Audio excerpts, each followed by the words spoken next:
Halo, nama saya Luis. Saya dari kelompok 6. Saya dibantu oleh 3 teman saya, yaitu Feren, Monica, dan Delia. Kami akan membahas tentang Tesla Motor. Dan untuk slide selanjutnya akan dijelaskan oleh teman saya, Delia. Di sini saya akan menjelaskan profil perusahaan produk Tesla. Tesla Motor merupakan perusahaan pelopor dalam merancang, manufaktur, dan menjual baterai elektrik vehicles, bisa disebut BEV, bersama dengan peralatan lain yang berkaitan dengan BEV seperti pengisi daya baterai dan teknologi powertrain. Tesla Motor didirikan di San Car, California pada tahun 2003 oleh Martin Ebert dan Mark Starpenning, yang kemudian perusahaan ini dibeli oleh Elon Musk dengan berinvestasi sebesar $7.600.000 untuk satu tujuan, yaitu memproduksi mobil listrik berbasis baterai yang mampu menghasilkan 0% emisi beracun dan konsumsi energi yang minimum. Selanjutnya saya menjelaskan tentang strategi. Strategi terdapat visi dan misi perusahaan Tesla Motor. Visi pada Tesla Motor yaitu menciptakan perusahaan mobil yang paling menarik di abad ke-21 dengan mengarahkan transisi dunia ke kendaraan listrik. Visi ini menekankan pada fokus perusahaan terhadap energi terbarukan. Komponen berikut penting dalam pernyataan visi Tesla, yaitu most compelling, paling menarik. Dalam pernyataan visinya, Tesla Motor ini bertujuan untuk menjadi yang paling menarik di dunia industri ini. Tesla juga menunjukkan kepemimpinan dan keunggulan dalam bisnis dengan cara mengintegrasikan teknologi yang maju pada mobil listrik dan produk yang terkait. Lalu perusahaan mobil memfokuskan upaya Tesla dalam merancang dan membuat mobil. Selanjutnya, pada abad ke-21, kepemimpinan perusahaan dalam desain dan produksi kendaraan listrik memenuhi komponen pada abad ke-21. Komponen ini menyeratkan penggunaan teknologi yang maju perusahaan untuk mengatasi masalah saat ini seperti prestasi lingkungan. Lalu, transisi dunia ke kendaraan listrik. Komponen ini menunjukkan tujuan global Tesla dengan terus-menerus memperluas operasi dengan rencana untuk membuka pabrik baru di daerah perkembangan di Asia. Selanjutnya, misi untuk Tesla Motor, yaitu untuk mempercepat transisi dunia menuju energi berkelanjutan.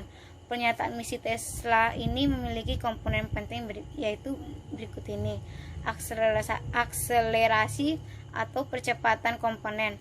Akselerasi ini menetapkan peran Tesla dalam mendorong industrial otomotif menuju teknologi yang lebih maju untuk bisnis dan produk yang berkelanjutan yang mengandalkan energi terbarukan. Lalu, transisi dunia komponen ini mengidentifikasikan harapan Tesla tentang dominasi mobil listrik dan produk terkait yang sukses di pasar global serta berhubungan dengan penekanan penyataan fisik pada pasar global. Lalu, energi yang berkelanjutan selain itu berubah dari transportasi berkelanjutan menjadi energi berkelanjutan, menunjukkan bahwa pernyataan visi Tesla sangat berkembang agar sesuai dengan tujuan strategi bisnis saat ini. Lalu di sini saya menjelaskan tentang analisis SWOT pada Tesla Motor. Yang pertama itu strength, yaitu Tesla terkenal sebagai perusahaan yang inovatif dan ideal bagi pekerjaan. Lalu Tesla juga terkenal sebagai perusahaan otomotif terkemukakan. Lalu Tesla Motor sangat terbaik di kelas mobil listrik dunia. Selanjutnya weakness, yaitu proses manufaktur mobil Tesla yang sangat rumit, kesulitan dalam produksi jumlah besar, lalu terlalu bergantung kepada Elon Musk. Selanjutnya opportunity, Asia sebagai ekspansi perdagangan Tesla. Tesla Model 3 merupakan produk baru Tesla yang terjangkau. Lalu kerjasama dengan perusahaan suplai baterai. Selanjutnya Tesla juga mendapatkan kepercayaan besar pasar berdasarkan saham. Selanjutnya trade, persaingan pasar yang luas, lalu harga bahan baku yang tidak stabil. Terus terdapat pro kontra autopilot dan representasi Tesla di Elon Musk. Selanjutnya saya juga menjelaskan tentang strategi pada Tesla Motor. Berdasarkan dari penjelasan di atas, beserta fakta-fakta ditemui dalam Tesla ini adalah strategi yang dapat dilakukan oleh Tesla Motor untuk meningkatkan nilai dari Tesla Motor, yaitu corporate level. Strategi pengembangan bertumbuh dengan melakukan diversifikasi tidak hanya pada segmentasi khusus tertentu, melainkan juga pada segmentasi yang luas. Contohnya, agar Tesla Motor lebih mengembangkan mobil listrik yang low cost green car. Selanjutnya, business level. Tesla harus mampu konsentrasi pada diversifikasi yang secara luas, tidak hanya fokus dalam integrasi suatu produk yang mengingat semakin luasnya segmentasi konsumen terbentuk di pasar. Selanjutnya, fungsional level. Tesla harus memproteksi paten yang sudah ada dan dapat menambahkan paten-paten yang baru. Lalu Tesla juga harus fokus terhadap kemampuan konsumen dan keberlangsungan pada lingkungannya. Selanjutnya, saya akan menjelaskan mengenai matriks. Matriks merupakan ukuran keberhasilan suatu perusahaan. Pada perusahaan Tesla ini, terdapat 3 matriks, yaitu dari segi penjualan, pengiriman, dan produksi. Dari segi penjualan, Tesla menargetkan penjualan produk mobilnya sebanyak 100.000 unit pada kuartal 3 tahun 2019. Tetapi pada kenyataannya, Tesla hanya meraih penjualan sebanyak 97.000 unit pada akhir kuartal. Hal ini berarti Tesla tidak berhasil untuk memenuhi target penjualannya. Dari segi pengiriman, Tesla menargetkan bahwa pengiriman mobil listrik pada tahun 2020 harus melebihi 500 unit. Pada saat ini, Tesla dikabarkan telah mengirimkan produknya sebanyak 139.300 unit. Hal ini masih belum diketahui secara pasti apakah perusahaan Tesla dapat memenuhi targetnya pada akhir kuartal. Dari segi produksi, Tesla menargetkan produksi mobil sedan model 3 secara massal. Pada kenyataannya, Tesla berhasil menghasilkan 5.000 unit mobil sedan model 3 dengan keterlambatan waktu selama 2 tahun. Selanjutnya yaitu mengenai struktur dari strategi. Seperti yang sudah dijelaskan sebelumnya mengenai strategi, pada perusahaan Tesla ada 3, yaitu corporate level strategy, business level, dan functional level. Berikut merupakan gambaran struktur dari strategi yang ada. Yang pertama dimulai dari corporate level strategy, yang dimana strategi pengembangan bertumbuh dengan melakukan disverifikasi tidak hanya pada segmentasi khusus tertentu, melainkan juga pada segmentasi yang luas. Yang kedua mengenai business level strategy, yaitu Tesla harus mampu berkonsentrasi pada disverifikasi yang secara luas, tidak hanya fokus dalam integrasi suatu produk yang mengingat semakin luasnya segmentasi konsumen yang terbentuk di pasar. Yang terakhir yaitu functional level.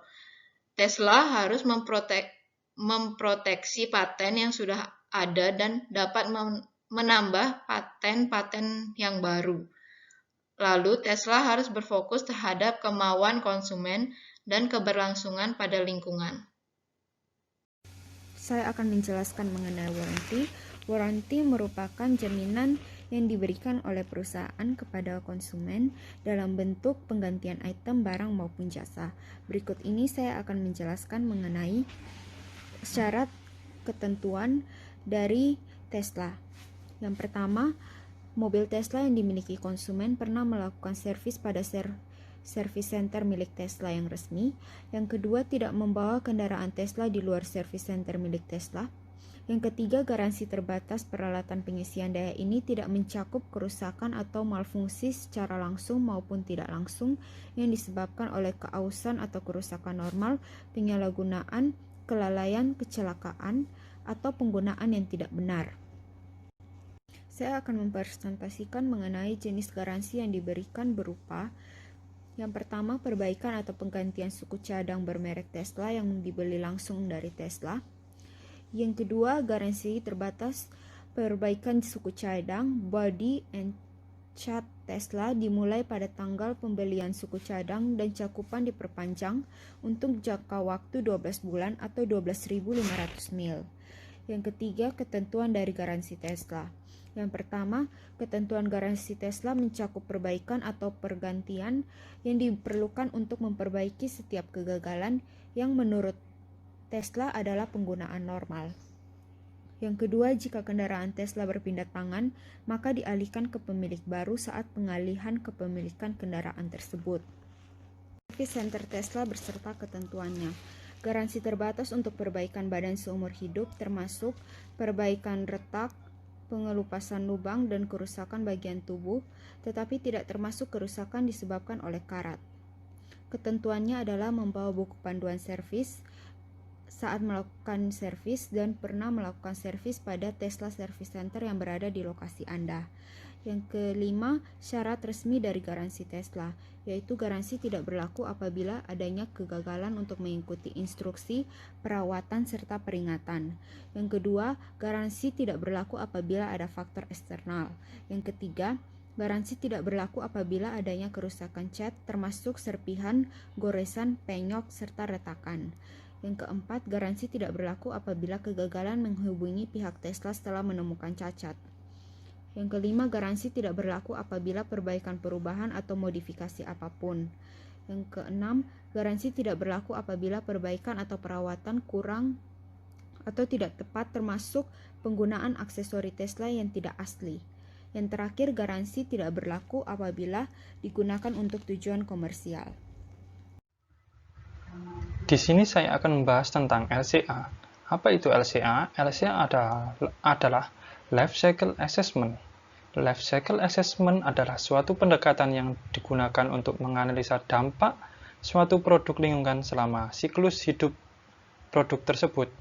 Konsep dari Life Cycle Assessment didasarkan pada pemikiran bahwa suatu sistem industri tidak lepas kaitannya dengan lingkungan tempat industri itu berada. Life Cycle Assessment secara umum merupakan pendekatan untuk mengukur dampak lingkungan yang diakibatkan oleh produk atau aktivitas, mulai dari pengambilan raw material, proses produksi, hingga pengolahan sampah atau limbah. Kemudian desain.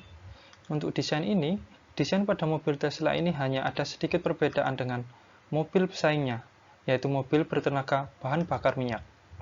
Perbedaan adalah sebagai berikut, yaitu baterai, motor, dan bagasi. Untuk baterai, ini letaknya di dasar dari rangka mobil tersebut. Ini berbeda dengan mobil konvensional biasa. Kemudian, untuk kedua, yaitu motor, penggerak dari mobil listrik ini, yang paling utama adalah motor. Motor ini untuk menggerakkan mobil supaya bisa berjalan. Motor ini letaknya di aksel dari roda depan dan roda belakang. Kemudian yang ketiga adalah bagasi. Kenapa? Bagasinya di mobil listrik ini ada dua. Jika mobil konvensional hanya memiliki satu di belakang, maka mobil listrik ini dua, di depan dan di belakang, karena di depan tidak ada lagi mesin konvensional seperti biasanya. Kemudian, goal and scope. Goal and scope ini adalah, tujuan dari dibuatnya LCA ini adalah untuk mengetahui perbedaan antara dua produk ini, yaitu mobil listrik buatan Tesla dengan mobil bensin pada umumnya. Yang pertama ada function dan function unit. Function ini adalah sebagai alat transportasi, kemudian function unit adalah mobil ini dapat digunakan sebagai alat transportasi hingga lebih dari 10 tahun. Kemudian masuk ke sistem boundaries. Sistem boundaries dari mobil Tesla ini adalah organization boundaries. Kemudian B, impact categories. Impact categories dari Tesla ini adalah dampaknya menghasilkan karbon dioksida yang besar. Kemudian kita masuk ke Life Cycle Inventory atau LCI. Pada fase ini akan membahas aliran dari mulai raw material sampai ke pembuangan atau end of life. Nah, pada Tesla ini dimulai dari raw material, pembuatan dari pola mobil ini, pembuatan baterai, perakitan seluruh komponen, kemudian masuk ke quality control, kemudian jadi produk, kemudian di test drive, kemudian masuk ke retailer, kemudian use, dan berakhir ke end of life. Selanjutnya, kita masuk ke Life Cycle Impact Assessment atau LCIA.